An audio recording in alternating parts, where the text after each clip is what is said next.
আজ মা বানাবে ফ্রেঞ্চ ফ্রাই, যেটা আমার খুব পছন্দের।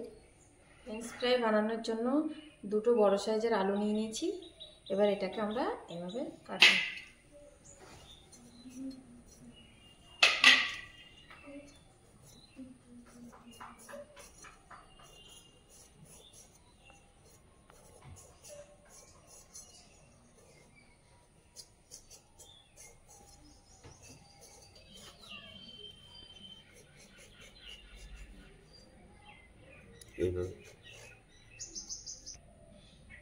এইভাবে কেটে নেবেন পিস পিস করে।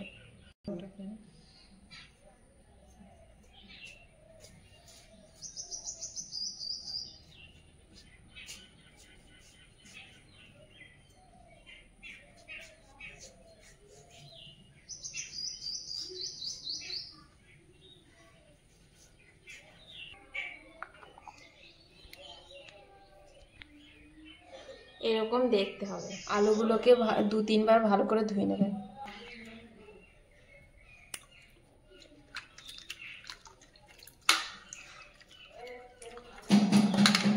8 মিনিট সেদ্ধ করে নেব।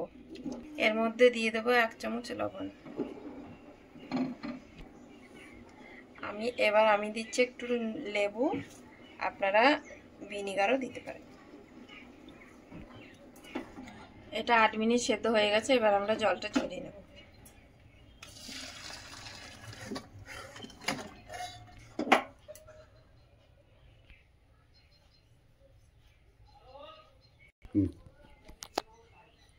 আমি এবার টিস্যু পেপারে আলুগুলোকে ঢেলে শুকনো করে নেব, যাতে আলুর গায়ে জল না থাকে।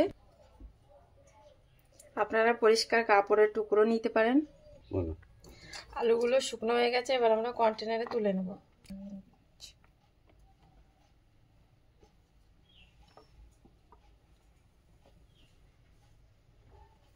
এটাকে ঢাকা দিয়ে এভাবে রেখে দেবো ফ্রিজে 5 থেকে 6 ঘন্টা। আপনারা এমনিও ঠান্ডা জায়গায় রাখতে পারেন। তেল গরম হয়ে গেছে। এবার আমরা আলুগুলোকে ভাজবো। আপনারা যদি ফ্রিজে রেখে থাকেন আলুর গায়ে জল থাকতে পারে, তার জন্য টিস্যু পেপার হোক, পাতলা পরিষ্কার কাপড় হোক, তার মধ্যে রেখে তারপরে আপনারা ভাজবেন। দেব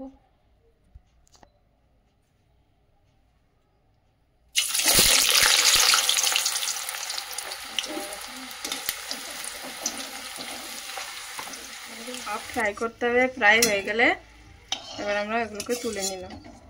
আমরা এবার দ্বিতীয়বার আলুগুলোকে ফুল ফ্রাই করে নেব।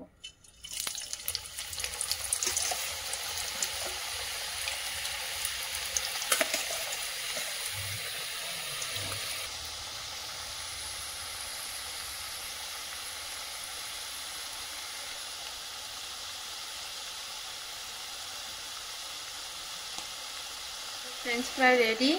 এবার আমরা এগুলোকে টিস্যু পেপারের উপরে তুলে নেব।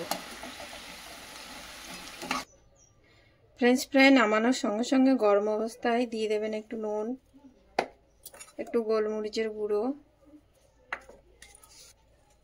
একটু চাট মশলার গুঁড়ো,